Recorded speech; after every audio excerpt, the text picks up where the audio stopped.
panel discussion now, and it will be on developing a healthy and sustainable AdBlue market in Europe. So, as we've just seen, the forecast is for consumption to grow healthily in the coming years, but there are certain challenges that the market has to confront in order to maintain the long-term sustainability of the business. The first one is quality of AdBlue, and the second is to try and prevent the creep of cheating devices into the market. So we've got a very qualified panel to speak.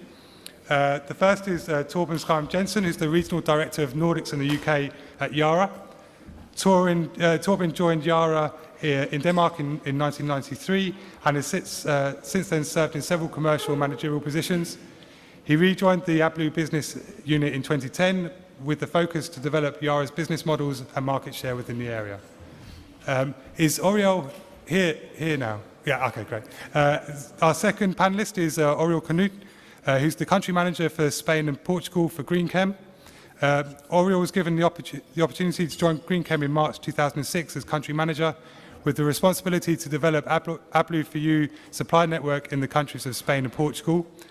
In 2013, Oriol initiated the development of GreenChem's activities in South America, which concluded in the opening of GreenChem Brazil. He is at present a member of the advisory board of GreenChem. Our third panelist is Lee Houghton, who's the Chief Executive Officer of Broccoli Group. Lee has worked in the chemical industry for 30 years. Since 2003, he has lived in Ireland, working in the chemical and coatings industry, holding positions of divisional manager and COO for a large independent chemical company. More recently, Lee has taken the role of CEO for Broccoli Group, taking full responsibility for its chemical and Blue Cat AdBlue business. And finally, we have Yassine Khalef, who's the manager of the emissions and fuels section of the European Automotive Manufacturers Association, ACEA. Yassine has a degree in electrical engineering and specialised in automobiles and hybrid vehicles through a dedicated master's degree. After a number of years working in research and development for Valeo in the powertrain systems department, he joined ACEA earlier this year, working on pollutant emissions and fuels. So welcome our panellists to the stage, please, and I'll come over and join you as well.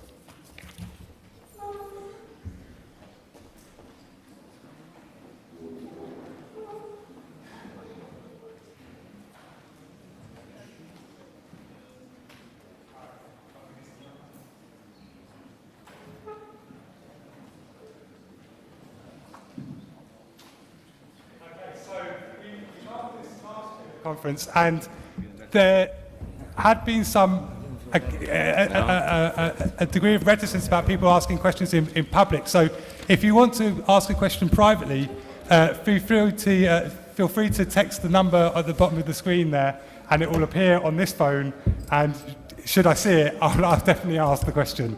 As always, we ask you to keep it clean and friendly, but please be as frank as you like in other ways. So we have a distinguished panel with us, and we have a very important topic, which is, as I said, the growth story for AdBlue is strong, but the market faces a number of challenges, and the first of which we're going to discuss is the idea of AdBlue quality. I was actually recently at the VDA AdBlue Quality Working Group, and it was clearly a concern for the people in the room that the standards from some producers have been slipping or were never there in the first place, and there is a significant amount of unlicensed product on the market. Maybe if we start left to right, and if you just give an overview of your experiences of when you've come into contact with these issues and what you think the industry could be doing to mitigate them. Okay. Can you hear me, yeah? Thank you very much. I come from, I'm new to the industry. I've only been in the industry for 9 months, so I come from a very regulated environment for the last 30 years. So coming into this industry and finding that, yes, you have ISO standards that allow you to make product for this industry, I was very surprised to see that in the last 10 years since Blue Cat was being made, we've never been audited once. And in an industry where you're providing product that essentially is going to make the air condition better for you to breathe, just like you have in food and pharmaceutical industry where you're audited regularly, audited all the time, and you're providing tablets or providing other chemicals that are going into your body as well. I was very fascinated to see that this industry is very, very unregulated. In those industries you just mentioned, who tended to be the auditing bodies? Well, there's different. There's the internal companies like, for example, Pfizer or GSK. They would audit you from start to finish. You have the HSE would audit you as well. Suppliers would audit you. You know, there's a number of different bodies would audit you at every part of your process. And essentially, what obviously they're selling products, so there is obviously legal protection against somebody making a claim against a tablet or a food, you know. We don't sell fresh air, so it's a bit more hard to regulate.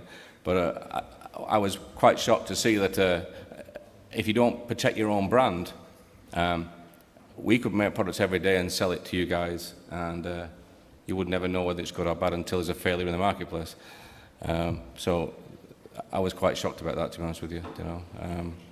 And that makes it more difficult for you to train people and educate people of the importance of quality when you're not being allowed to present yourself in the marketplace that you're doing things correct. Okay. You know, so that's where I am. So. Hello. Following what just Lee said now, I mean, it's amazing to see that countries which just jumped into AdBlue very recently, like Brazil, have a much more regulated market. Okay. There is a body which is in Metro together with other bodies in the country which are already taking care, and they are doing audits on the different factories and sites to make sure that the product which is delivered is according to the specification, and not only this, but also that all the procedures are being followed. Here in Europe, I think there has been some discussions together with VDA. I think Ringe has been taking part of these discussions recently.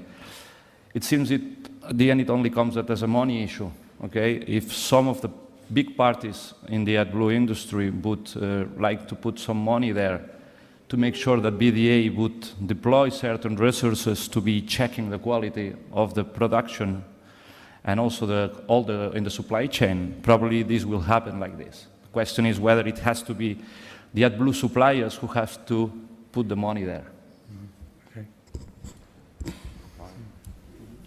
I'm afraid I don't have much to add because we are no AdBlue supplier, and I don't know much about the AdBlue quality, etc. I'm mainly here to speak about the cheating devices. Okay.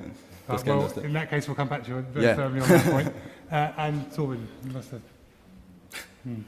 Well, I mean, looking at this from a urea producer's perspective, I mean, producing AdBlue from a urea plant, I'm not saying that it's easy, but it's not that difficult.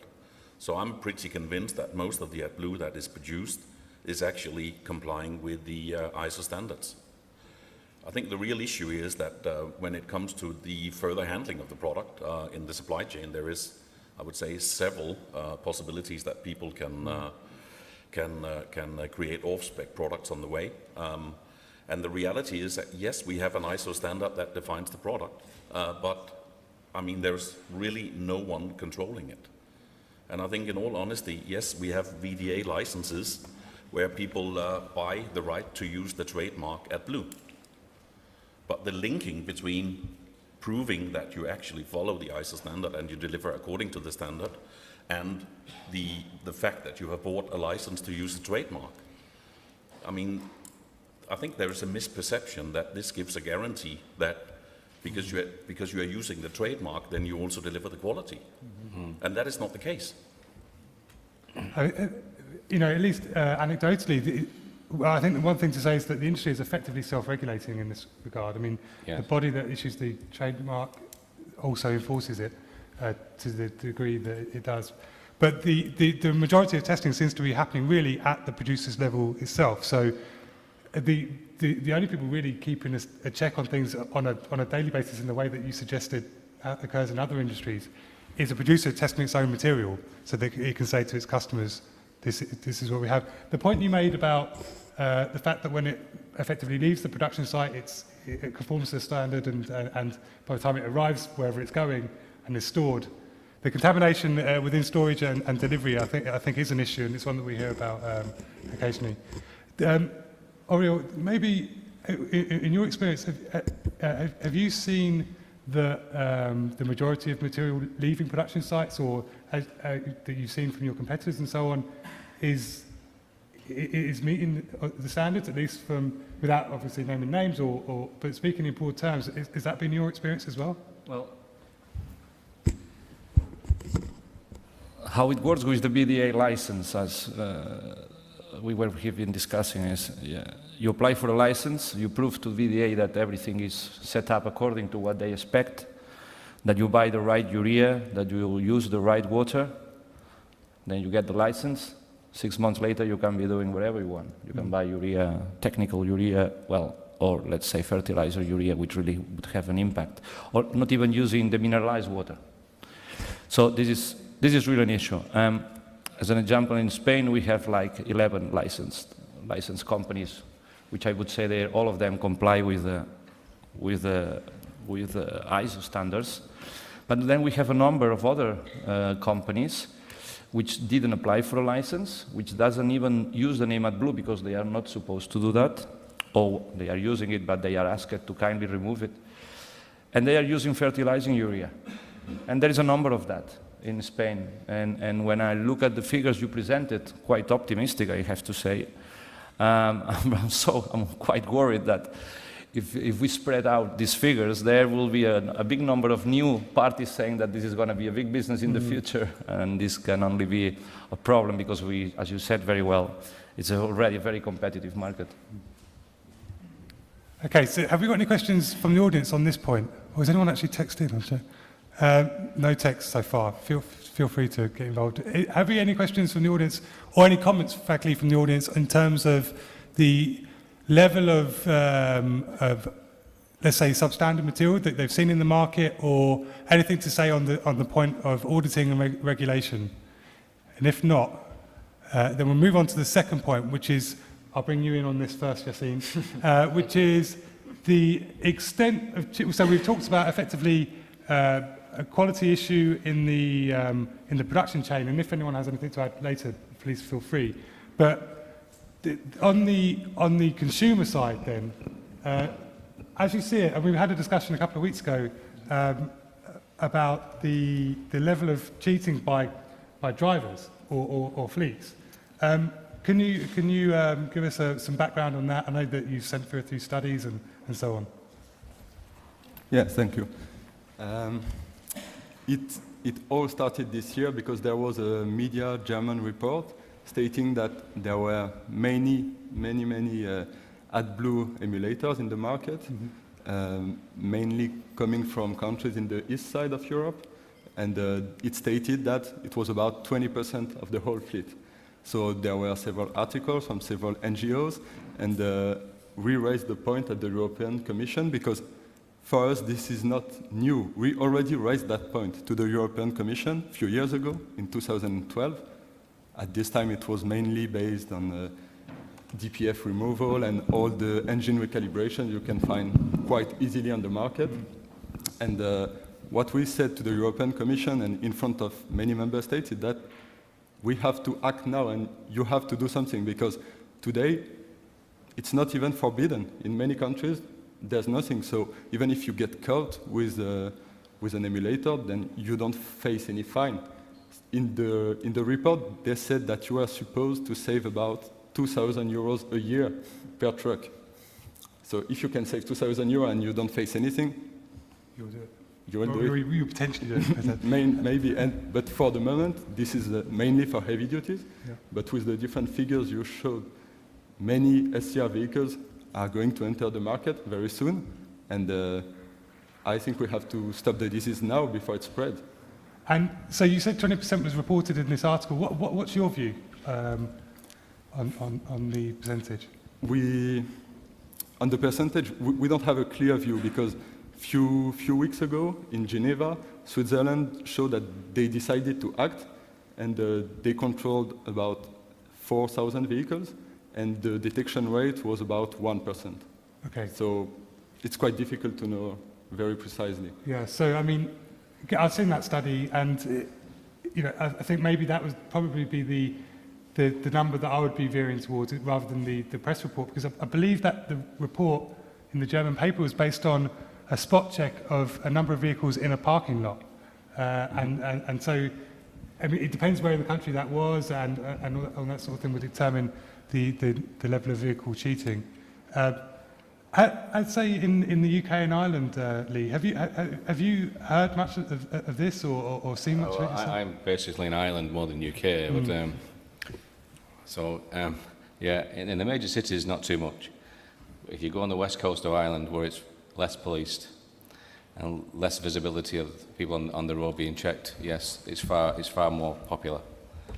I've been around to see a lot of clients and other people over the last 6 months to ask the questions about the AdBlue industry, and it's quite clear that when you're not a big brand or a big company with lots of trucks or lots of other ways to make money, cost is very important. And it influences the people to cut off AdBlue because they've got a profit centre of a truck that's making money. If they can pay €60 to buy an emulator, and it cuts off the cost in their head, it's saving money for them to deliver their product, And I found that emissions conversation and things like that were not really in people's minds. The bigger influencers were more interested in peace of mind, making sure that the product that we supply makes the lorry go from A to B, doesn't break down. But the smaller companies on the west coast of Ireland, certainly cost is very important. And if they can find a way to reduce their costs, and that includes the non-road agricultural market, which is big in Ireland, I guarantee that'll be one of the first things they're going to buy is an emulator, because it just purely is, they don't see emissions, they don't see control, they just see cost. And in terms of regulation or enforcement rather than regulation? Well, there is no enforcement, so it's purely about cost. Now, you can talk to the interested parties, and their audience is different. The OEMs and the people buying cars is different from a raw haulage institution who's looking at cost and other things and tax reductions. And I talk to lorry drivers, and they're saying that AdBlue to tax. So it's just for them a different perception. So if they can cut off the money and save money, they're going to do it. So it has to be controlled, as you say, at legislation level. If they get stopped, they get fined. It's the only way you're going to control it. Otherwise, cost takes precedence. If I may, before being controlled and enforced, it has to be clear that it is forbidden, because today it's not even clear. Exactly. And in some workshop in the UK or in France, you can find in front of the workshop something written, DPF removal, AdBlue emulator. Yeah. Now one emulator on the web page, on the internet, is actually saying you should buy AdBlue. But if you don't know where AdBlue is, buy one of these and you'll be okay until you get to AdBlue. So there you go. That's the interesting part of it. So look, and in your experience, have you come across this? I mean, this is very difficult to comment on, because I mean it becomes anecdotal in a way, because we do not have real numbers, but we do pick up stories here and there, and I think the motive that people may have is a mix. I mean, in the northern part of Scandinavia, where it is evident that with the winter conditions, some trucks does have problems with freezing of dosing lines, etc., etc. Some people use that as an excuse to have the SCR system turned off, and clearly, I mean, there's always somebody looking to save a buck here and there. But there is no real numbers. I'm aware that in the past weeks, also in the aftermath of this incident in Germany, also Danish police has had some roadside controls. And in the recent press release, it said that they had stopped a number of trucks at the German-Danish border, and a proportion of, I think, 40% of the East European trucks were disabled. But it said also in the press release, and this was a little bit interesting, that so far they have not taken any Danish trucks with emulators. If that is really because, I mean, the picking of who they controlled were really random, or if they were looking for, say, something special, I mean, that is hard to determine on that small population of trucks. But, I mean, the few road side controls that have taken place, I mean, yes, they do find trucks with emulators. So I mean, it is really happening. And I guess it's a case of whether the sanctions thereafter are strict enough to deter them. I mean, how about in Spain? I mean, what's the situation that you've seen there? I don't have the figure either. I mean, it's quite of a hidden issue for us. And you hear, as well as Torben was saying now, I mean, we hear that certain fleets, they are using emulators. And, well, you cannot, even if it would be true, you can do nothing about that, because you can tell them how against environmental they are, but they don't care too much about that. I have to say, on the other hand, that I don't have the feeling that this is a major issue in Spain. Okay. Okay. I have this feeling that it's not really a major issue at this moment. Question whether it will be for cars. I think we might discuss this later, but I think it would be good also to table that, because the number of users will be much higher, of course. Let's take it now, in fact, 'cause, while we're on it. So that is something you perceive as a real threat in terms of... The main problem may occur due to the availability of the product. Okay? It's not convenient at this moment to refill AdBlue, mainly using cans. There is no knowledge spread from the dealer to the customer on how to do it in an easy way. At this moment it's like this. Probably because even the sales guys at the dealer shops, they doesn't know that what is AdBlue and what is meant for. So quite probably customers finding out that they have to fill a product which they don't know and which they don't want to pay whatever money to go back to the garage and do it as a service. They might look for alternatives, unless we make sure that we create a network which makes the product available for everybody. And particularly all this political discussion against diesel and in favor of other technologies. I mean, if people is becoming so sensitive to the change of the climate change and the fact that diesel may be very polluting, if people is getting so sensitive to that, it seems that there should not be reason to buy emulators then, right? Well, it's like the point I made in my presentation. I'm not convinced that a moral argument against diesel is what is driving that fall in. I think it's more a case of will it be banned in certain centres.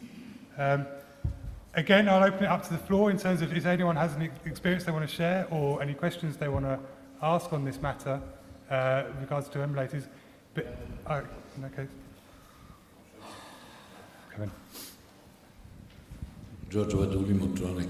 Now, on the effect of AdBlue or whatever the additive it is, there must be a certification from the EU, because in principle you have the problem with mineral water.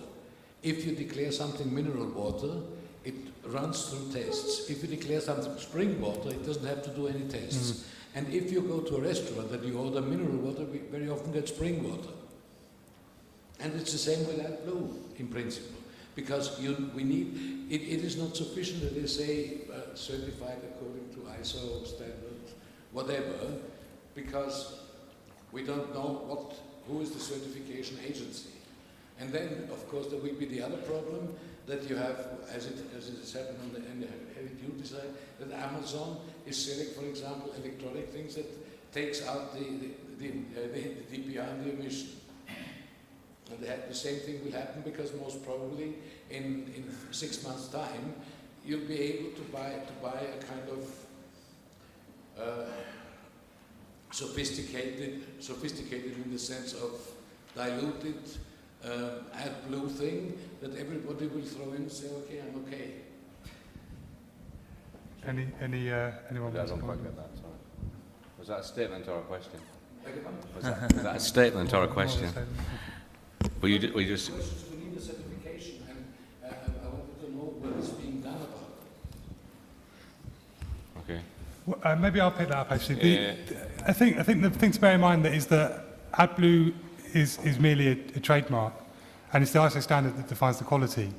So you can quite happily, as Torben pointed out, you can quite happily meet the standard, but you're not AdBlue, and quite happily be AdBlue and not meet the standards. So really, like I said, at the moment, the enforcement body, such as it is, the auditing body is the VDA.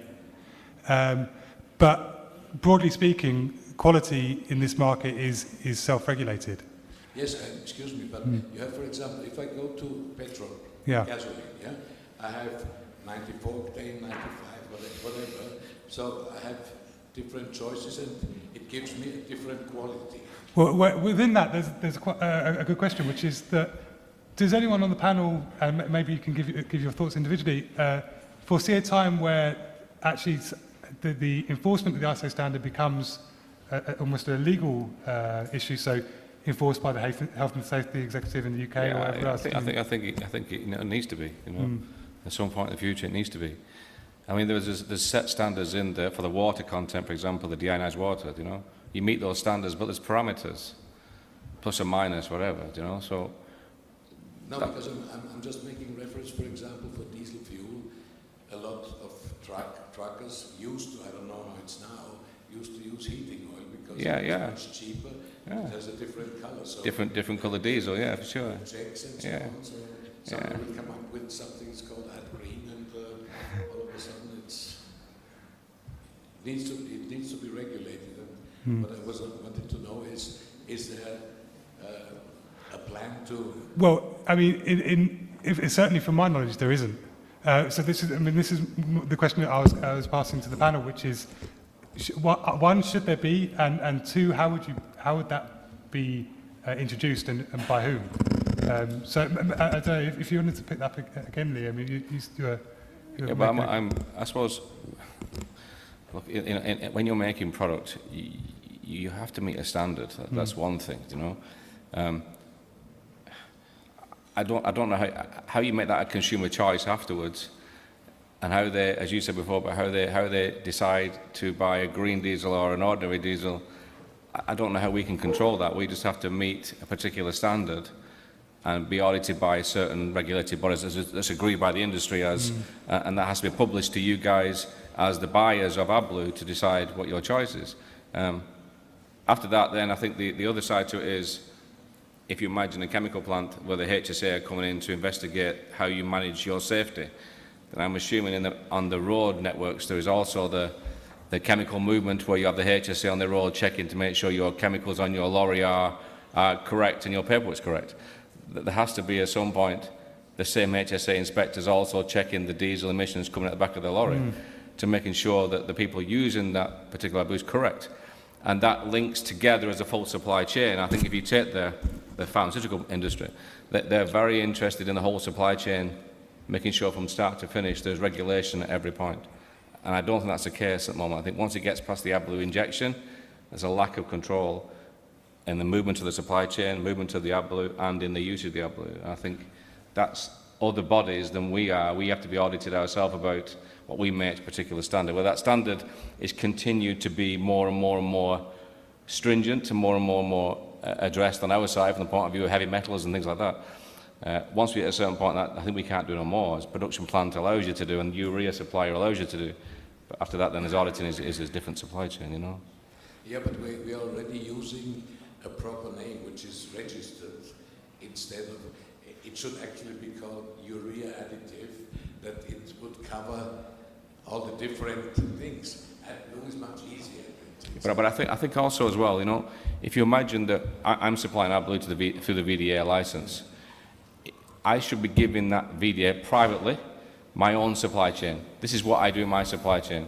If I change my supply chain, I should have to be re-audited or reassess my supply chain, And I can buy from anybody from any urea if I wanted to once I've been licensed.